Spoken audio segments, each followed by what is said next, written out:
through Genesis this last week, we were looking at what Joseph was doing with regards to the distributing of the food, and in so doing, how he was basically buying up everything. And this land of Egypt was becoming extremely prosperous, and for the first time in history, the king, or in this case the Pharaoh, literally, I haven't said where we are, the Pharaoh literally owned every single thing in the land. Blade of grass, person, animal, land, everything. He owned everything. So, and we looked at how in this process,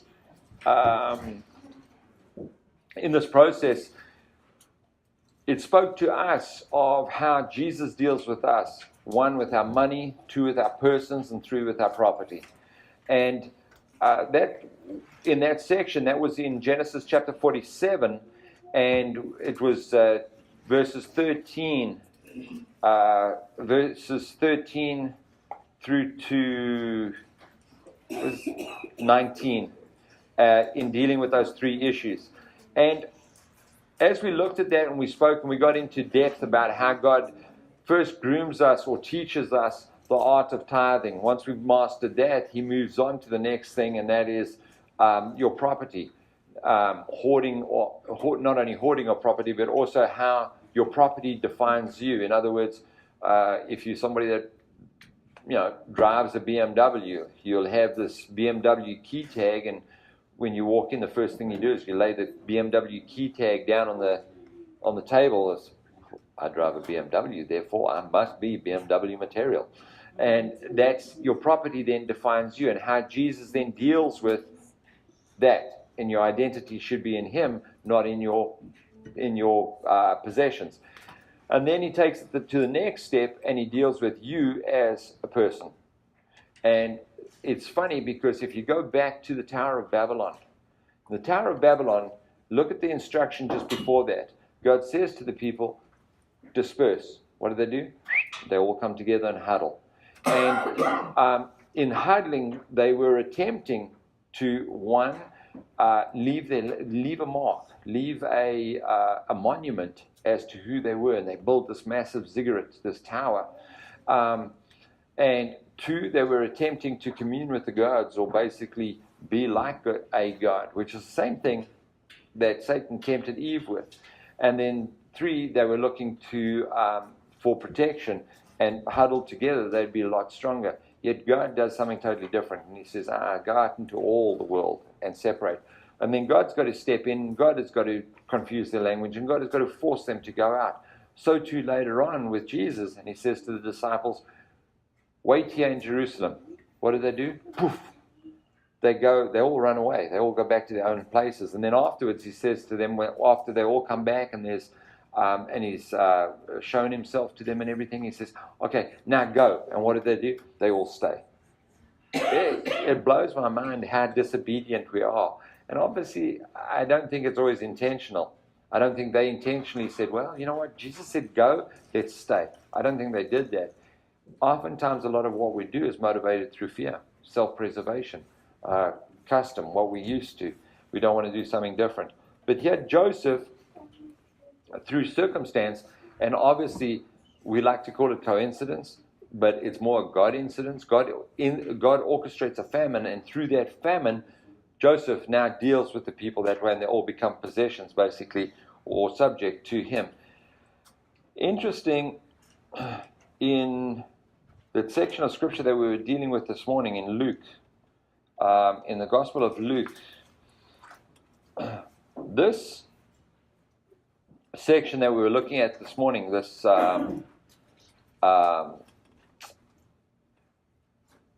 verse 18 of chapter 4, where in the book of Isaiah, there's this prophecy. Well, I jumped over into the book of Isaiah, and I was in, that's Chronicles, book of Isaiah, chapter 6. Book of Isaiah, chapter 6.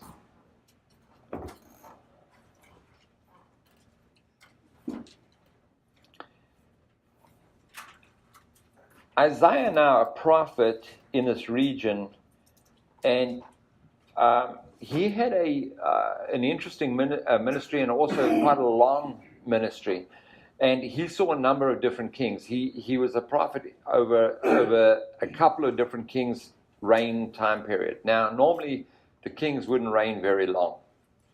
It was probably a much desired position, but it was also a position that you knew you were going to die quick. Okay, everybody was out to get you. But in this time period, if you look in chapter 6, verse 1, it says here, in the year that King Uzziah died. So here Isaiah is giving us a very specific time period, okay? Some of your Bibles might read Azariah, which is another name for the same Uzziah, okay? In the year that he died. Now, this king that we're looking at, very, very, very interesting character. Uzziah reigned for a period of 52 years. Exceptionally long as far as a king goes. Some of the readings say that in the beginning he was a co-heir. In other words, his dad, which was the real king, was with him on the throne, and then when he passed, obviously he naturally took over. I didn't find a lot of proof to that, but basically this guy ruled for a period of 52 years. Now, why I'm focusing on this guy is today being Veterans Day, and to those of you that have served in any capacity, who here has been in the armed forces? Just raise your hand quickly. Thank you and thank you. And this guy here is what we would call a veteran. I mean, Uzziah was in public office, in the position of a king for 52 years, basically his whole life. Yet, as I've said before in the Bible, two-thirds of all the people that fall away in the Bible do so in the last third of their life. In other words, 2/3 of all the people in the Bible that fall away do so in their old age. You would think it would be just a flip of that, you know. You'd think that a person that's walked with the Lord for a long time would be strong in the Lord, would be set in the Lord, would be so secure and wouldn't fall away. Like you'd think that a hardened veteran going through war would be kind of immune to the daily trials of life. And yet, it's just the contrary. Hardened veterans are more susceptible to the daily stresses of life. And here, this Uzziah is a hardened veteran, if you want to call it that. Because remember something, if we go and read about King David, it says that there's a certain time of the year, and that time is when the ice melts and the snow melts and the rains have stopped. At that time of the year, that's when kings go to war. Today, the president doesn't go to war. Today, when there's conflict, the president gets into an aeroplane and circles high above so that he's out of it, and he makes calls from way back out of harm's way.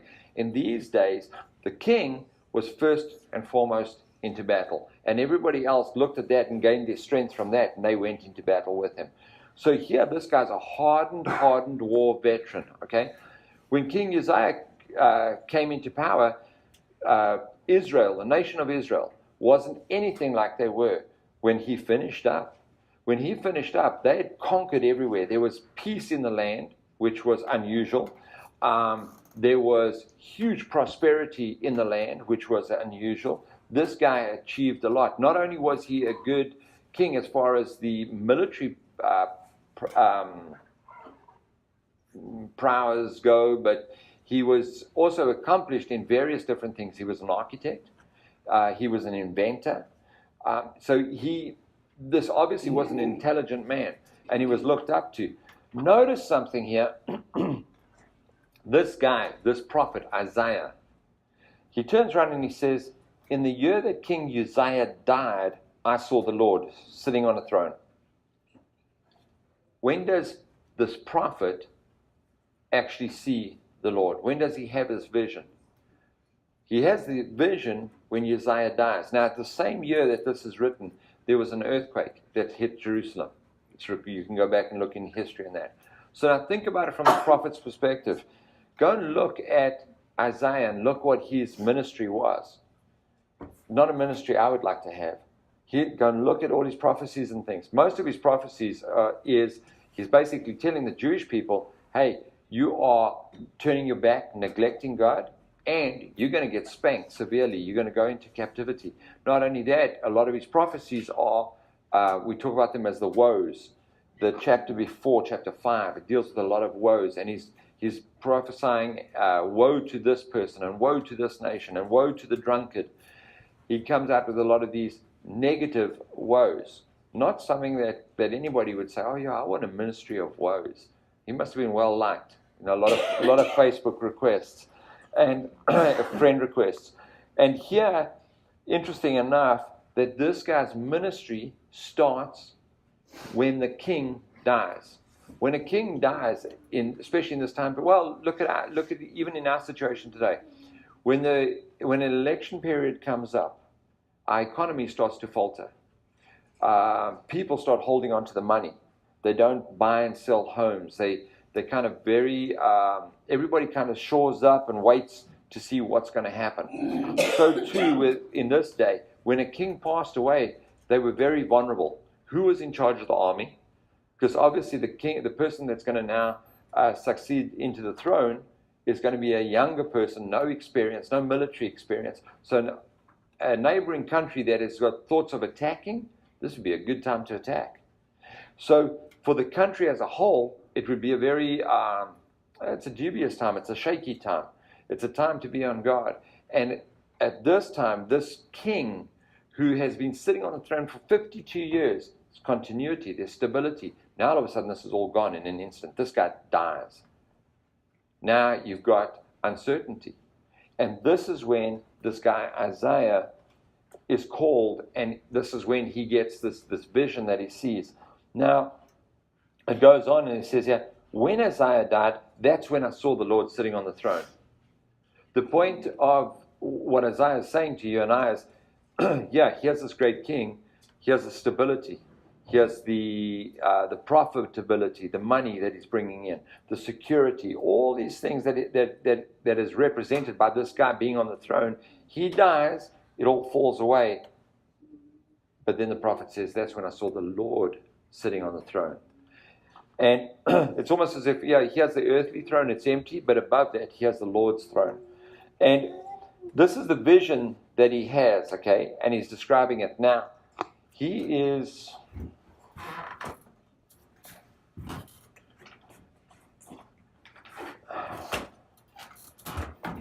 This is not going to be an artistic rendition. It's a disclaimer right there, right now. Okay. So, you've got... This is going to be the temple, okay? Over here, in this back part, you've got a big curtain. Remember when Christ died on the cross, it says that the curtain was rent, okay? This curtain here is about 6 inches wide. It took, I read somewhere, I think it was like 70-something, around about 70-something men in order to lift this curtain and hang it in place. That's 6 inches wide, and that height. I haven't found a biblical description of exactly how high this thing was. But in this is the Holy of Holies. Seated back here is the Ark of the Covenant, okay, that had that box, and in that was the law. Then on this Ark, there's 2 gold angels, and their wings are outstretched. In the middle, their wings are touching, and those angels are set on a lid. The ark didn't have a lid, okay?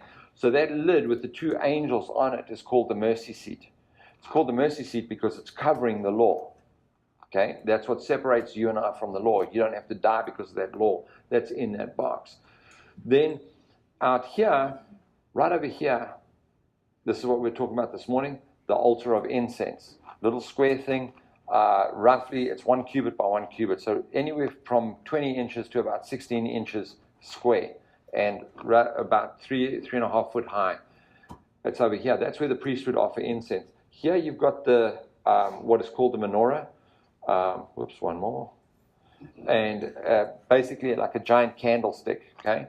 And then over here you've got a table of showbread. Then then outside of that you've got a brass laven where there's water in, and it's like a big old bowl. That thing was made from the women's looking glasses, their mirrors. That was polished brass when they came out of Egypt. And then there's an altar. That's the big old altar where they did the sacrifices on. Okay, and if you read this account that we're going to read now, Isaiah is seated back here somewhere, and he's looking this way. Okay, he's looking straight in towards the Holy of Holies. This here is sectioned off. Okay, and then that there would form what they call the outer court, or the court of the Gentiles. Okay, then you've got this, and then you've got the Holy of Holies on the inside here. So he's looking this way. One of the now for Isaiah to be looking this way, that mysteriously doesn't exist, because otherwise he wouldn't be able to see in here.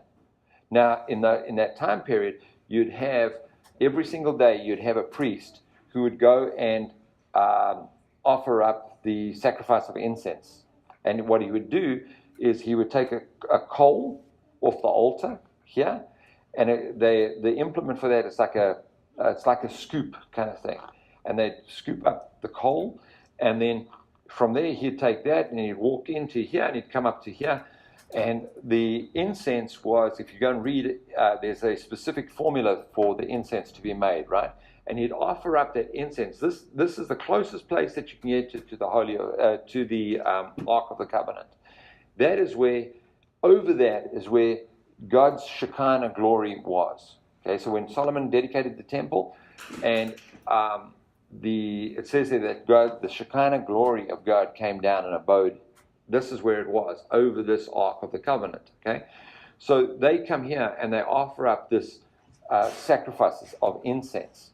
New Testament, our prayers are the sweet aroma that goes up like incense to God. Okay, that's the modern day. That we don't have this anymore, but that's where your sacrifice comes in. Okay, it's that incense offering that was offered twice a day. Then over here on the altar there'd be a sacrifice done there, but now once a year on the Day of Atonement. We spoke about that with the scarlet cord. That's where there were the two goats. One was sacrificed and one was set free and chased away.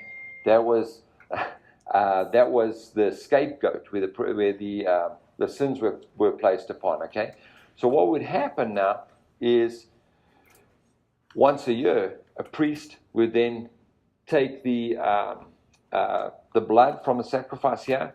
He'd then put it on the horns that would have 4 little horns on that altar, and that would be cleansed, that altar. Then he would go inside here, and that young bull that was offered, that young bull and that blood would also then be to firstly cleanse him, cleanse his family, and cleanse any sins that they'd kind of forgotten about to address. And then he was ready to step in here. Now on this specific day, the priests, they'd have these high priestly robes. And if you go and look in the Bible, they're pretty magnificent. I mean, they've got this breastplate with the stones on, and they've got a girdle, and they've got pomegranates down at the bottom with bells, and it's a pretty majestic outfit, okay? But on this day, the Day of Atonement, the priest went in with just his undergarments, got rid of all the pomp and the ceremony.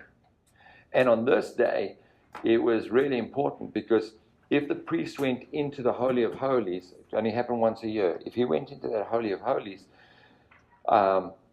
and he was defiled in any way, he was dirty in any way, he hadn't atoned for his own sins in any way, what would happen was God's glory would leave.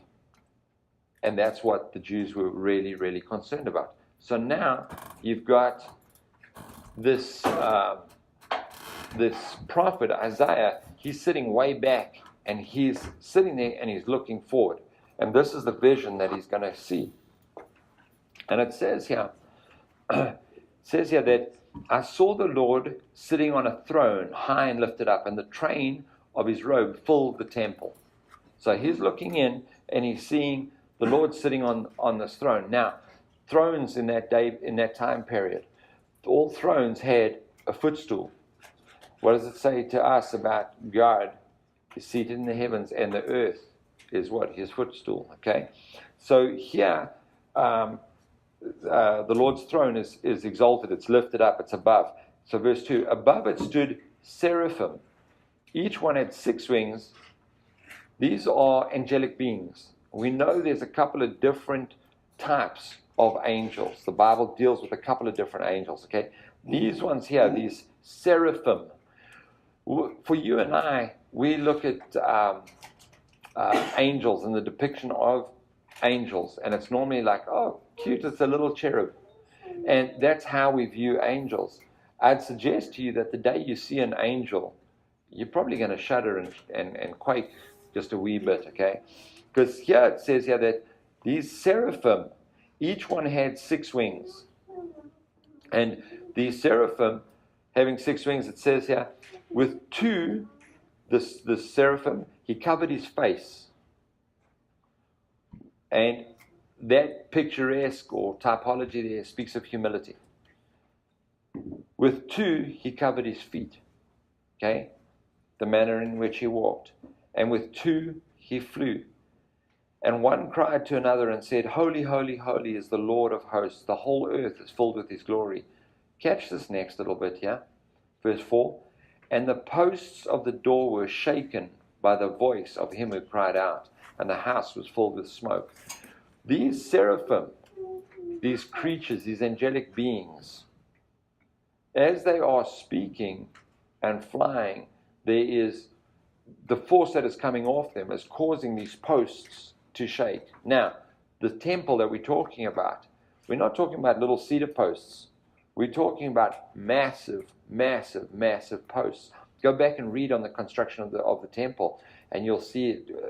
It's talking about these pillars. Now, I suspect that these 2 pillars are the pillars that are outside of the temple. One was Boaz, and the other one was, they gave them names. I forget the second name. But these are massive, massive, massive pillars. And around them, they've got around these pillars, they've got leaves and things that have been created out of silver and that are adorning these pillars going into the temple. But it also talks about this temple being constructed out of cedar beams from Lebanon. I mean, it's on a huge scale. Now, when you go and look, in history, and you find the dimensions of this place, I mean, it's a building par excellence. There's just nothing that has ever been created like that or since. And he's saying that in this vision, this entire place was shaking and quaking. Now, if it's shaking and quaking just with the angels, imagine when God shows up. So here, he says in verse 4, and so it was shaking. Verse 5, so I said, woe is me, for I am undone, because I am a man of unclean lips.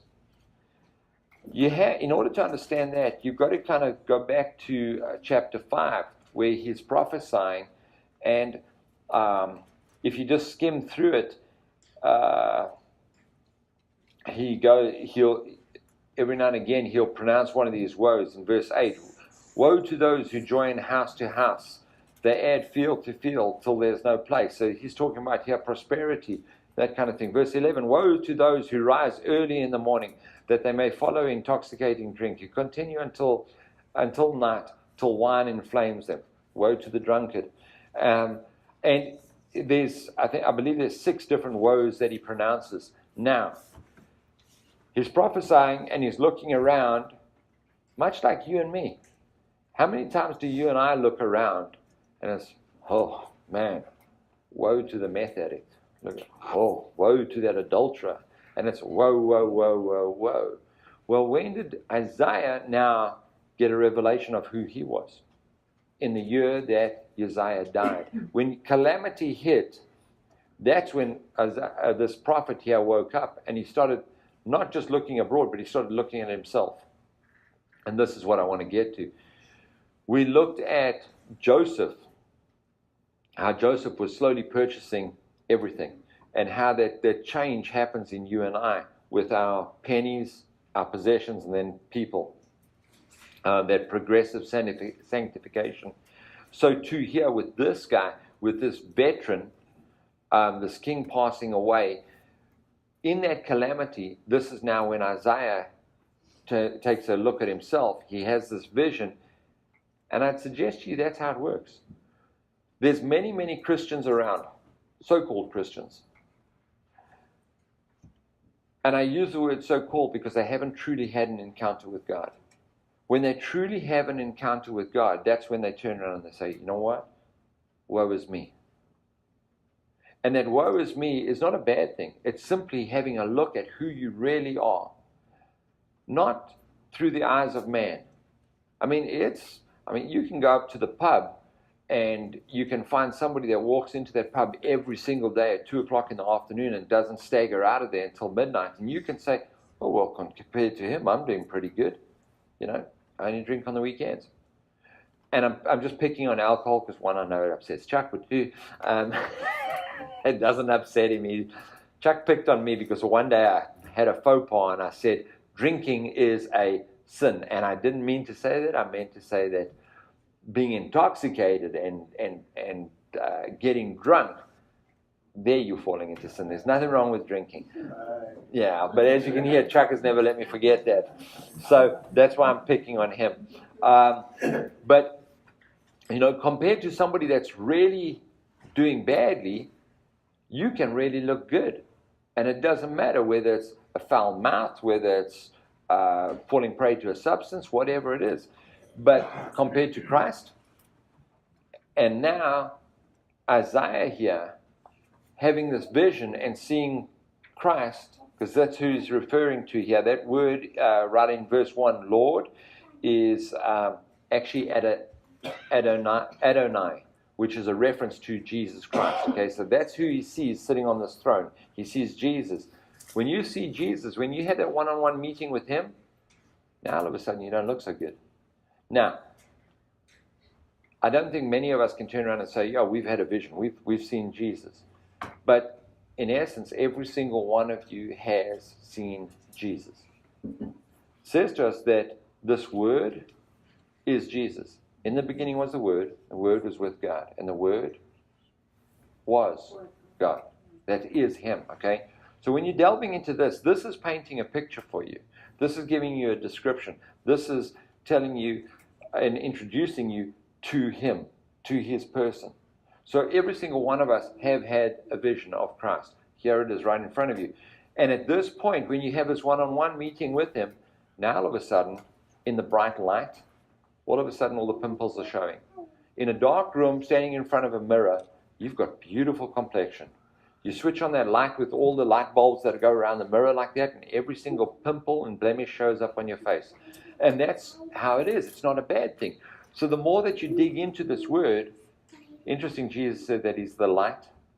But the more that you dig into this word and that light shines on you, the closer you get to Jesus, all of a sudden you realize, well, you start realizing how many pimples you got.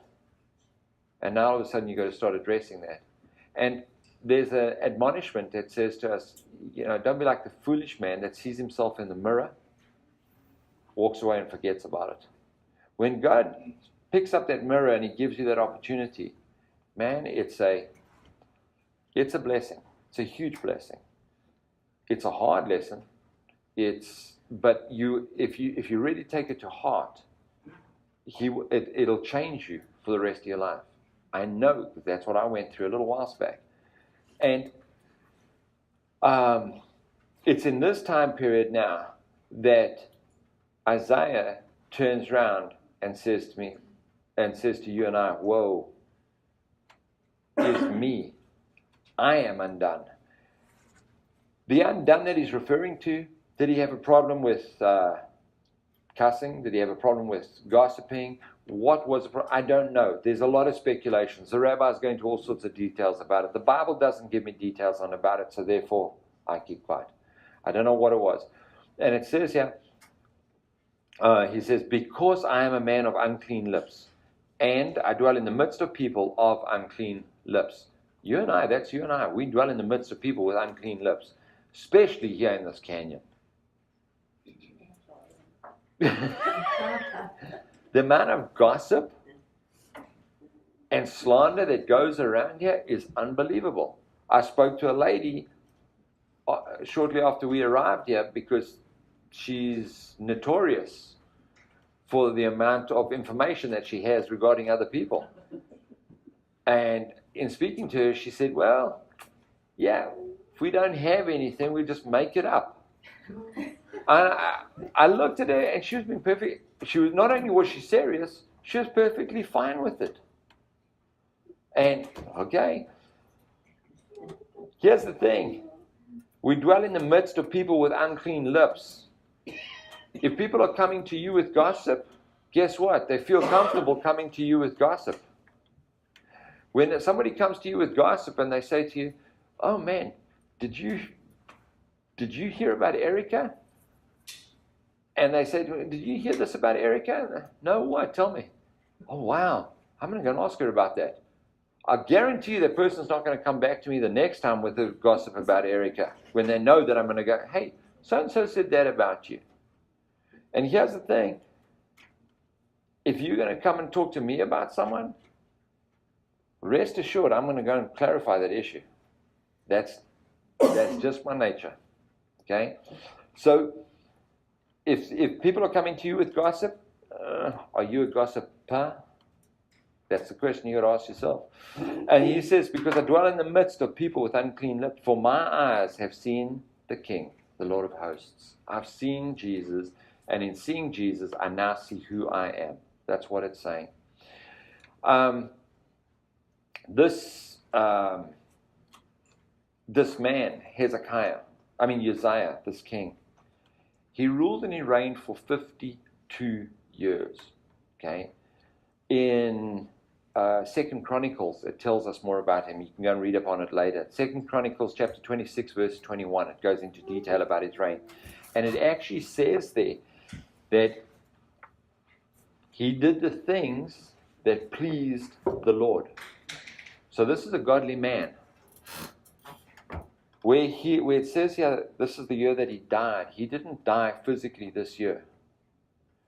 Uzziah decided to take it upon himself to actually go in to not the Holy of Holies, just the inner court, and go and light and offer up incense on the altar. It was not his role. He was the king, but it wasn't his role. He stepped past the authority that God gave him. And he decided, I'll go and offer up this. This looks cool. I'm tired of being king. Let me be a priest right now. And he went and offered it up. When he offered it up, the priests saw him doing it. And they came to him and they said to him, get out of the temple. They kicked him out of the temple. And when they were busy talking to him, there was a spot that appeared on his forehead. And that little spot was leprosy. Turned into full-blown leprosy. And it says to us, you go and read it in Chronicles, it tells us that Uzziah then lived separately. Some of your versions will tell you it's in a separate house. It's not. The actual word on that is either a dungeon or a cave. So he was banished. Now, he was either put into the dungeon or the cave that typically is, because they used caves as prisons, as it were.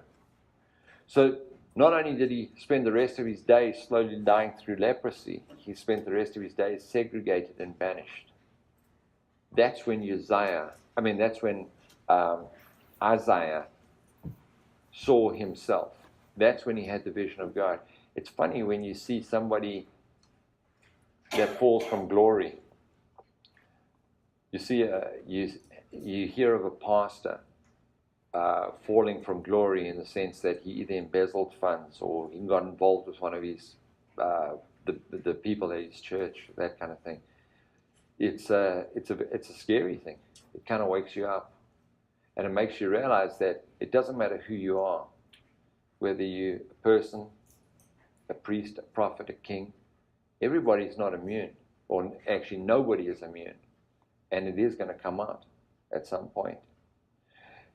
We started off with saying, of those that fall in the Bible, 2/3 of those people basically fall in their old age. You know, oftentimes we'll focus on our youth, and I believe that's where the focus of ministry should be, is on the youth.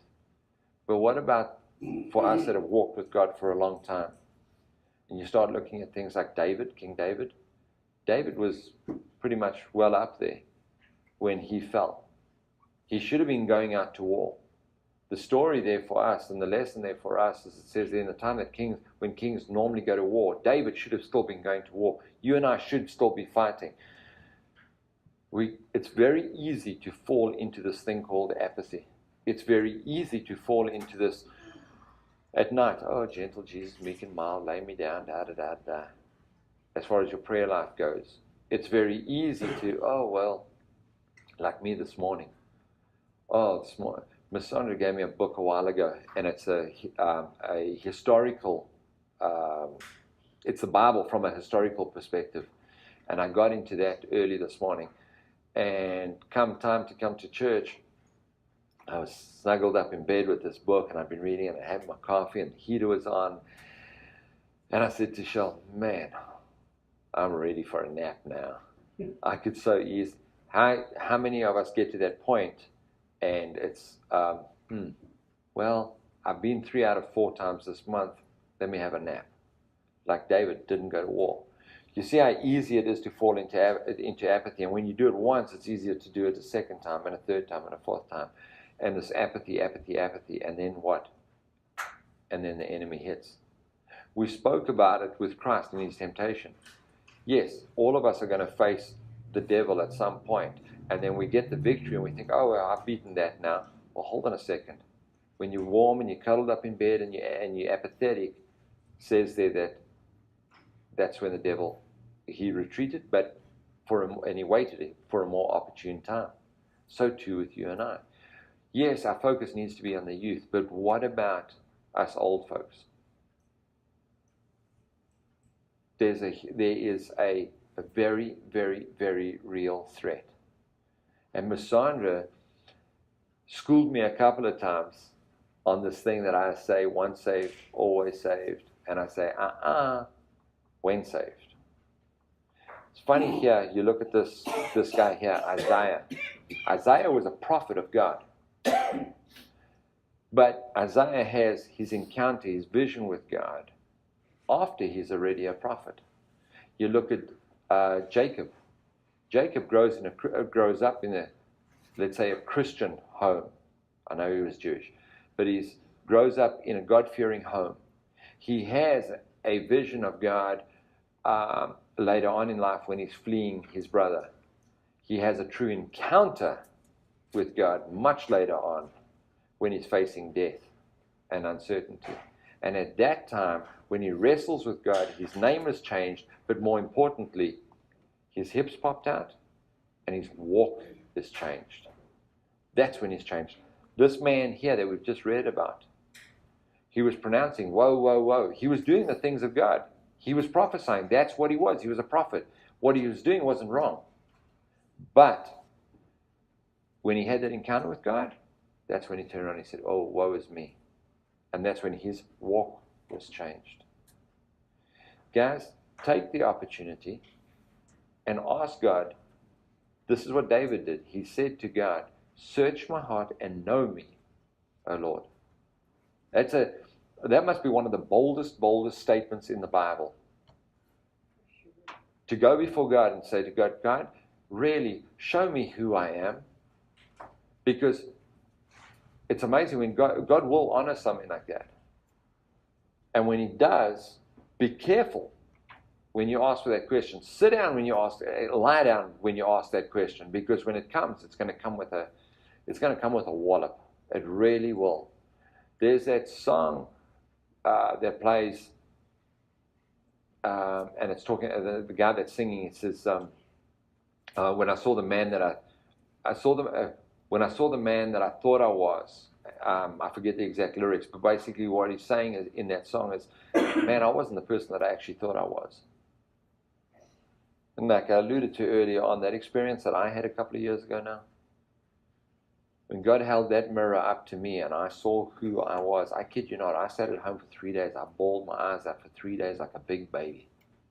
Because the man that I thought I was not. The man that I detested and the things that I detested in other people, woe is me. But I tell you what, if you take what God shows you, if you have got the, polite word, guts to actually say, Lord, search my heart and know me, show me who I am, He'll honor that prayer.